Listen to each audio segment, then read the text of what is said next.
Welcome to HP commerce classes. FY BCom એનો SPB subject આપણે ભણી રહ્યા છે. એમાં એક આજનો નવો ટોપિક જે છે એ છે ઇન્ડસ્ટ્રીયલ રિવોલ્યુશન, ઔદ્યોગિક ક્રાંતિ. ઔદ્યોગિક ક્રાંતિ કોને કહેવાય? જે દેશમાં માણસોની મદદથી જે ઉત્પાદન થતું હોય એની જગ્યા જ્યારે મશીનો લેવાનું ચાલુ કરે અને મશીનોની મદદથી ઉત્પાદન થવાનું ચાલુ થઈ જાય તો એવી સ્થિતિને શું બોલવામાં આવે છે? Industrial revolution. પહેલા બેઝિક ફંડા ખબર પડી, ઇન્ડસ્ટ્રીયલ રિવોલ્યુશન કોને કહેવાય? હવે સમજો. What do you mean by industrial revolution? What are the major changes or development brought about by industrial revolution? ભાઈ, ઇન્ડસ્ટ્રીયલ રિવોલ્યુશનના કારણે એવા કયા મેજર ચેન્જીસ થયા છે અથવા તો એવા કયા મેજર ડેવલપમેન્ટ થયા છે? કોના લીધે? ઇન્ડસ્ટ્રીયલ રિવોલ્યુશનના કારણે. તો એવા આપણે અહીંયા મુદ્દા આ ક્વેશ્ચનમાં ભણીશું. બીજું, the so called industrial revolution comprise of 6 great changes. આપણે જે સો કોલ્ડ જે કહેવાતું ઇન્ડસ્ટ્રીયલ રિવોલ્યુશન જે છે એમાં 6 મેજર ચેન્જીસ થયેલા છે. એ 6 મેજર ચેન્જીસ કયા થયા છે એ વસ્તુ આપણે આમાં ભણીશું, અથવા તો ડેવલપમેન્ટ જે થયેલા છે તે. ઓલ ઓફ વિચ વેર ઇન્ટરડિપેન્ડન્ટ. જો આ 6 જે મેજર ડેવલપમેન્ટ થયેલા છે, જે ચેન્જીસ થયેલા છે, શું આ 6 એકબીજા પર ડિપેન્ડન્ટ છે કે નહીં એ વસ્તુ આપણે શીખવાનું છે, ડિસ્કસ. આન્સર હવે સ્ટાર્ટ કરીએ. Introduction. The use of term industrial revolution is often attributed to the noted historian Arnold Toynbee. Arnold Toynbee નામના વ્યક્તિએ આ શબ્દ સૌથી પહેલી વાર આપણે યુઝ કર્યો એવું કહીએ તો પણ ચાલે. કે કયા વર્ષમાં? 1884ના વર્ષમાં. Even though it is believed that it was used in 1837 by French writer Blanguy. શું નામ છે? Blanguy. આ નામના ફ્રેન્ચ રાઇટરે પહેલી વાર આ શબ્દ 1837માં યુઝ કર્યો હતો, પણ મેજરલી લોકોને એમ જ ખબર છે કે અમોલ્ડ ટોઇનબી નામના વ્યક્તિએ 1884માં શબ્દ યુઝ કર્યો છે. ઠીક છે, હવે એનો મતલબ સમજીએ કે ભાઈ ઇન્ડસ્ટ્રીયલ રિવોલ્યુશન એટલે એકચ્યુઅલી શું કહેવાય? તો meaning of industrial revolution. Industrial revolution refers to a series of remarkable changes, fundamental changes, મૂળભૂત પરિવર્તનો. ફંડામેન્ટલ ચેન્જીસ એટલે શું? મૂળભૂત પરિવર્તનો in British industries which took place during the period of 1760 to 1830. 1760 થી લઈને 1830 સુધીમાં જે બ્રિટિશ ઇન્ડસ્ટ્રીની અંદર, ઇંગ્લેન્ડની અંદર, બ્રિટનની અંદર જે ઇન્ડસ્ટ્રીઝમાં ચેન્જીસ થયા, બરાબર, એ જે ચેન્જીસ થયેલા છે ને એને કન્સિડર કરવામાં આવે છે industrial revolution. Okay. During the second half of the 18th century and the first half of the 19th century. મતલબ આ 1760 એટલે કઈ સદી કહેવાય? 18મી સદીના અડધા પછીના અડધા ભાગમાં અને 19મી સદીના શરૂઆતના અડધા ભાગમાં ઇન્ડસ્ટ્રીયલ રિવોલ્યુશન થયું છે એવું કહેવાય છે. Following were the two fundamental changes brought about by industrial revolution. આમાં 2 મુખ્ય પરિવર્તનો થયા. પહેલું, changes in method of production, કે ઉત્પાદન કરવાની જે પદ્ધતિ હતી એ પદ્ધતિ ચેન્જ થઈ ગઈ. પહેલા ઉત્પાદન કેવી રીતના થતું હતું? માણસો, મેન પાવરથી થતું હતું. પછી શેનાથી થવા લાગ્યું? મશીન પાવરથી. શેના પાવરથી? મશીન પાવરથી. તો જુઓ, during industrial revolution there was a change in method of production from handwork to work done by power driven machine. પહેલા કામ કે શેનાથી થતું હતું?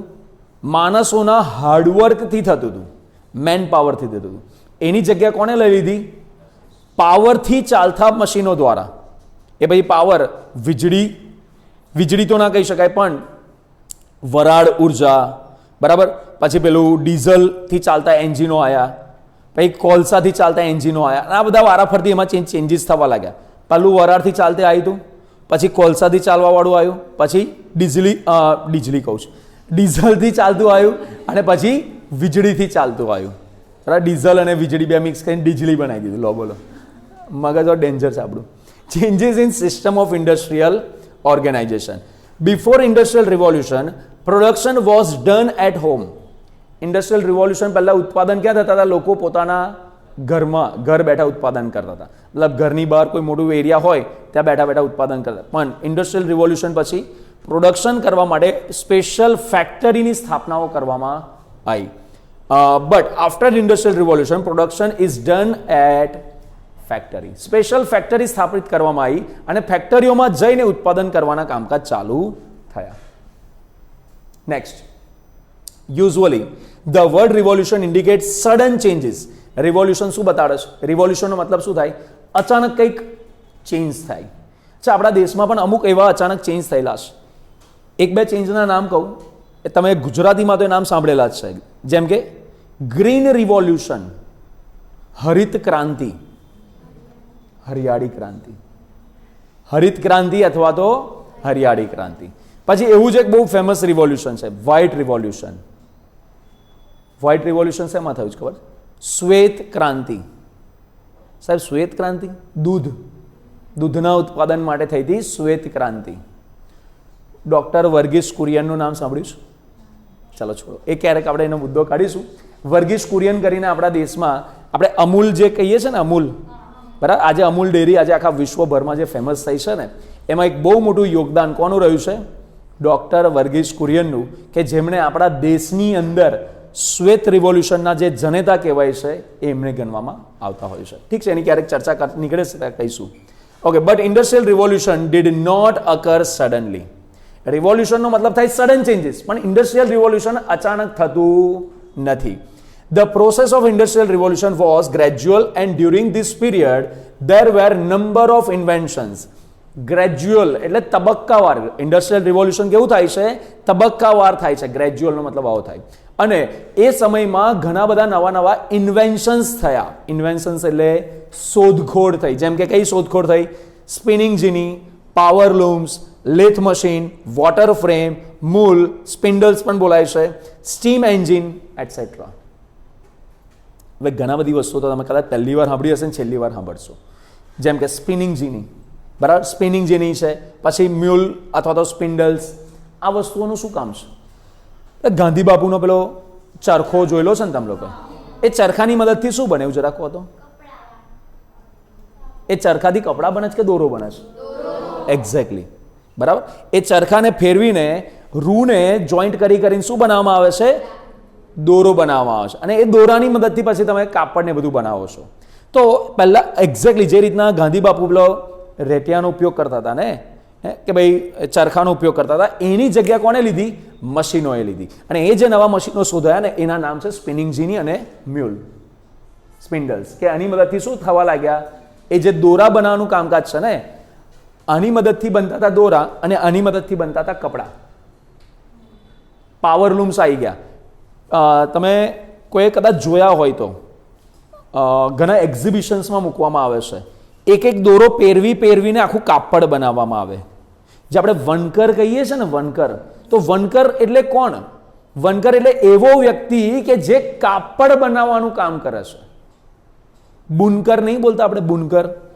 બુનકર લોકો એટલે કોણ? તો કે જે કાપડ બનાવવાનું કામ કરે ને એ લોકોને બુનકર અથવા તો વનકર કહેવામાં આવે છે.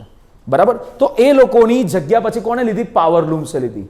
કે પહેલા હાથથી ચાલતા મશીનોની મદદથી કાપડ બનતા હતા, પછી પાવરથી ચાલતા મશીનો આવી ગયા.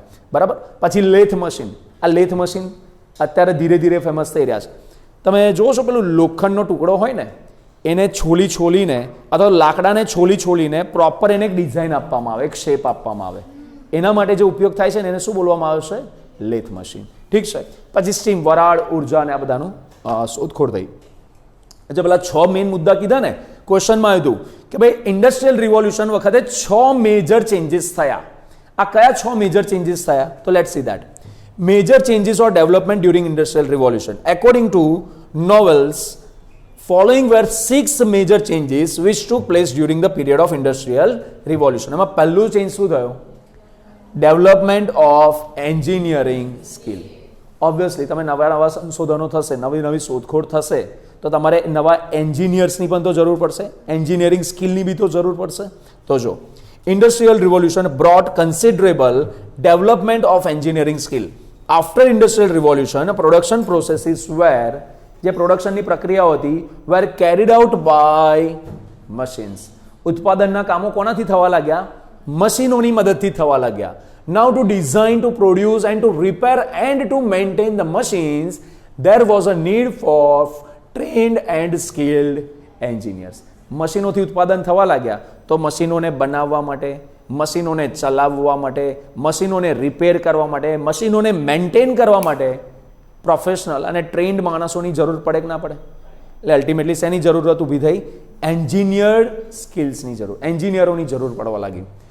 Due to such need, there was considerable development of engineering skill.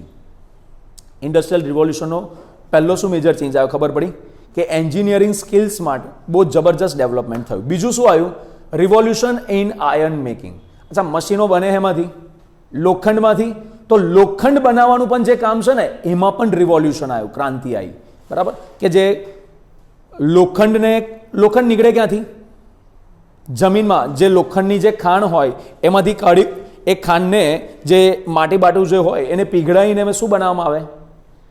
એમાં અચ્છા, એ માટી જેવું જ હોય, ખબર છે બધાને? પહેલાં તો લોખંડ એટલે લોખંડના ટુકડા ના નીકળે અંદરથી, જમીનમાંથી લોખંડના ટુકડા ના નીકળે. શું નીકળે? એ બહુ વધારે આયર્નના ટુકડા જે હોય ને, ભૂખરી જેવું હોય ને, એના જેવી માટી નીકળે અને એને પછી પીગળાવવામાં આવે. એ જે પીગળાવવામાં આવે ને એને એ આયર્નને શું કહેવાય ખબર છે? Pig iron. શું બોલવામાં આવે એને? Pig iron. સાહેબ, પીગળાયેલા પરથી એ એવું બનાવેલું છે? નાલા, એવું નહીં. આમ તો સાહેબ પીગનો મતલબ તો ભૂંડ ના થાય, આવું જ મગજમાં આવે ના. પીગ આયર્નનો મતલબ શું થાય? જે એકદમ કાચું, જે રો આયર્ન જે નીકળે ને એને જે પહેલી વાર જે પીગળાઈને જે ઢાંચો આપવામાં આવે ને એને પીગ આયર્ન બોલવામાં આવે છે. તો આયર્નના મેન્યુફેક્ચરિંગમાં, આયર્ન મેકિંગમાં રિવોલ્યુશન થયું. તો જુઓ, to produce machines, it was necessary to produce goods quality of cast iron in large quantity. Now to produce cast iron in large quantity, it was necessary to bring revolutionary changes in the processes and scale of iron making. So there was a revolution in the processes and scale of iron making. બહુ બધા માત્રામાં મશીનો બનાવવા હોય તો બહુ વધારે માત્રામાં તમારે લોખંડની પણ તો જરૂર પડે. તો લોખંડની જરૂરિયાતને પૂરી કરવા માટે આયર્ન મેકિંગને, લોખંડ બનાવવાના કામની અંદર પણ રિવોલ્યુશનરી ચેન્જીસ કરવાની જરૂરત પડી અને રિવોલ્યુશનરી ચેન્જીસ પણ થયા. ત્રીજું શું આવ્યું? Use of steam power. Steam power એટલે સ્ટીમનો મતલબ શું થાય? વરાળ ઉર્જા. સ્ટીમ પાવરનો શું મતલબ થાય છે? વરાળ ઉર્જા. ખબર છે ને, સ્ટાર્ટિંગમાં જે બધા એન્જિનોની શોધ થઈ હતી ને, એ એન્જિનો શેનાથી બન્યા હતા? શેનાથી ચાલતા હતા? કઈ એનર્જીથી ચાલતા હતા? વરાળ ઉર્જાથી ચાલતા હતા. ખબર? પહેલી જે ટ્રેન બની હતી ને એ ટ્રેન પણ કયા શેનાથી ચાલતી હતી? વરાળ ઉર્જાથી ચાલતી હતી. ક્લિયર છે? તો જો, during the process of industrial revolution there was use of steam power to operate machinery. મશીનરીને ચલાવવા માટે વરાળ ઉર્જાનો ઉપયોગ કરવામાં આવતો હતો. In the initial stage, steam power was used in textile industries in the process of ginning, spinning and weaving. Ginning કરવું એટલે શું? પીંજવાનું. લખો જ લખી રાખજો. જીનિંગ કરવાનું કામ શું થાય? કપાસને પીંજીને જે એનું જે રૂ છૂટું પાડીએ છે ને, જીનિંગ. સ્પિનિંગ એટલે વણાટ કામ. સ્પિનિંગનો મતલબ શું થાય? વણવાનું. જે આપણે દોરા જે બનાવીએ છીએ ને એ સ્પિનિંગ કરવાથી જ બને ને, ગોળ ગોળ ફેરવવાથી, એટલે સ્પિનિંગ. એન્ડ વિવિંગ એટલે ગૂંથવાનું. એ જે દોરા બન્યા છે એને ગૂંથીને શું બનાવવામાં આવે? કાપડ. ક્લિયર થયું? પિંજન, પછી સ્પિનિંગ અને આગળ વિવિંગ એટલે ગૂંથવાનું. બરાબર? રૂ છૂટું પાડવાનું, દોરા બનાવવાનું અને કાપડ તૈયાર કરવાનું. Later on, steam power was introduced in the other industries like, પછી બીજી બધી ઇન્ડસ્ટ્રીમાં પણ સ્ટીમ પાવરને યુઝ કરવાનું ચાલુ થયું, જેમ કે wool, flax and silk industries. Okay, ચોથો જે ચેન્જ થયો, ચોથો ચેન્જ શું થયો? ચોથું ડેવલપમેન્ટ થયું છે development of call mining. Simple logic છે. આયર્ન મેકિંગમાં રિવોલ્યુશન થશે, બરાબર? તો આટલા બધા મોટા પ્રમાણમાં લોખંડને પીગળાવવા માટે કોલસાની પણ તો જરૂર પડશે કે નહીં પડે? તો પછી બીજી ચેન્જીસ શેમાં થયો? કોલ માઇનિંગમાં અથવા તો કોલ મેકિંગમાં. To produce and supply iron and steel for engineering industries there was a need of coal. કોલસાની પણ એટલી જ જરૂરિયાત ઊભી થઈ. In the form of coke and source of energy. Coal was needed for, કોલસાની ઉપયોગ શેના માટે થઈ રહ્યો હતો? Smelting iron ore. જે લોખંડ હોય ને એને પીગળાવવા માટે કોલસાની જરૂર પડી. રિફાઇનિંગ પીગ આયર્ન, હમણાં પીગ આયર્નની વાત કરતો હતો બરાબર. જે લોખંડના જે પહેલા ઇનિશિયલ જે ઢાંચા તૈયાર થાય ને, જે સાંચામાં તૈયાર થાય, એને પણ તો અલગ અલગ શેપમાં પાછા ઢાળવા પડે કે ના પડે? તો એના માટે પણ શેની જરૂર પડે? કોલસાની. Next for producing steam power, વરાળ ઉર્જા, વરાળ નીકળશે એમાંથી, ધુમાડા એમાંથી નીકળશે, તો એને પીગળાવવા માટે બી તો એની જરૂર પડે, કોલસાની જરૂર પડે ને. Next for this there was development of call mining. Next આગળ હવે બીજા બે પોઈન્ટ, બે ડેવલપમેન્ટ કયા હતા? Rise of chemical industry. In textile industry, there are different processes like bleaching, dyeing, finishing and printing. આ બ્લીચિંગ કરવા માટે, ડાઇંગ એટલે એને કોઈ કલર ચડાવવા માટે, ફિનિશિંગના કામ માટે, એના પર પ્રિન્ટિંગ કરવા માટે, બધા કામો માટે અલગ અલગ કેમિકલની જરૂર પડે કે ના પડેલા ભાઈ? બરાબર. તો which require chemicals to meet these needs, there was development of. તો ટેક્સટાઇલ ઇન્ડસ્ટ્રી માટે જે આ બધા કામો કરવાના, એ બધા કામો કરવા માટે કેમિકલની જરૂર પડી, તો એની સાથે કેમિકલ ઇન્ડસ્ટ્રીનું પણ ડેવલપમેન્ટ થયું. And last, revolution in transport. During industrial revolution there were revolutionary changes in the means of transport. Transportation was developed for two main purpose. ટ્રાન્સપોર્ટેશનનું જે છે ને કેમ ડેવલપમેન્ટ થયું? બે મેઇન કારણથી. કયા બે કારણ? પહેલું તો transfer raw material from place of source of material two place of factory. કે ભાઈ આયર્ન ઓરના જે માઇન્સ જે હોય, માઇન્સની જગ્યાથી એને ફેક્ટરી સુધી લાવવા પડે કે ના લાવવા પડે? તો આટલું બધી મોટી ક્વોન્ટિટીમાં લાવવાનું હોય તો એના માટે ટ્રાન્સપોર્ટેશનની વ્યવસ્થા જોઈએ કે ના જોઈએ? એન્ડ બીજું, two transfer food and consumer goods to market. Market સુધી એ ગુડ્સને લઈ જવા માટે, રો મટીરિયલને ફેક્ટરી સુધી લાવવા માટે, અને ફેક્ટરીના જે ગુડ્સ તૈયાર થયેલા છે એને માર્કેટ સુધી પહોંચાડવા માટે. આ બધા કામ માટે શેની જરૂર પડી? ટ્રાન્સપોર્ટેશનની. And there were the main changes, these were the main changes in the process of industrial revolution. એટલે 6 મુખ્ય કારણો આપણે જોયા, 6 મુખ્ય ચેન્જીસ થયા કે ઇન્ડસ્ટ્રીયલ રિવોલ્યુશનના કારણે આ 6 ડેવલપમેન્ટ થવાના શક્ય બન્યા. ક્લિયર થયું? આ એક મોસ્ટ ઇમ્પોર્ટન્ટ ક્વેશ્ચન છે, એક્ઝામ પોઈન્ટ ઓફ વ્યૂથી પણ આપણે આને ખાસ તૈયાર કરવાનો.